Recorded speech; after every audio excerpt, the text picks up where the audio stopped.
তখন আমার পিতা কেঁদে কেঁদে বলছে, ওহে দয়াময়, তুমি যখন কাউকে কৃপা করো একবারের জন্য কি ভেবে দেখো না যে সে তোমার কৃপা পাওয়ার যোগ্য না অযোগ্য? এই দেখো না, আমারই তোমার পিতা হওয়ার কোনো যোগ্যতাই নেই, তাও তুমি কৃপা করে আমাকে নিজের পিতা করেছো। ভক্তমন্ডলী, ভক্তিমতী মায়েরা, এইভাবে যখন কোনো ভক্ত ব্যাকুল হয়ে পড়লো, তখন সেই ভক্তকে পথ দেখানোর জন্য সেই যোগমায়া যোগেশ্বরী এসে উপস্থিত হলেন। কিন্তু আজকে সেই যোগমায়া যোগেশ্বরী নিজের বেশে এলেন না, তিনি এলেন একটা শ্রীগালের বেশ ধরে। আরে শ্রীগালের বেশ ধরে ওই যমুনা পার হয়ে যাচ্ছে। আর এটা দেখে তখন বসুদেব মনে মনে ভাবছে, ও মা, এ তো দেখি যত বর যায় তত বর্ষায় না। আরে আমি এই উত্তাল তরঙ্গিনী যমুনাকে দেখে ভেবেছিলাম কত জল, আমি পার হব কেমন করে?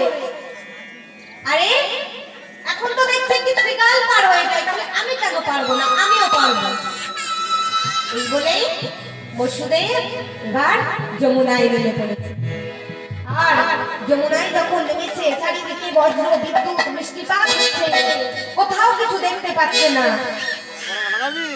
তখন দেখুন না, ভগবানের ইচ্ছা ছাড়া তো গাছের একটি পাতাও নড়তে পারে না।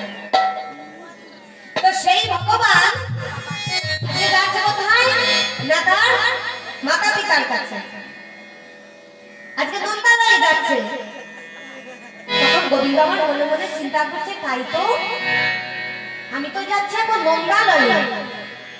নন্দালয়ে গিয়ে তো সেখানে তো আমার মা আছে, বাবা আছে।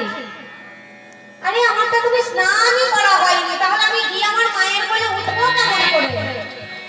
এই কথা ভাবতে ভাবতে গোবিন্দ আমার হাত পা নাড়াতে নাড়াতে নাড়াতে নাড়াতে যমুনায় দিলেন এক ঝাঁপ।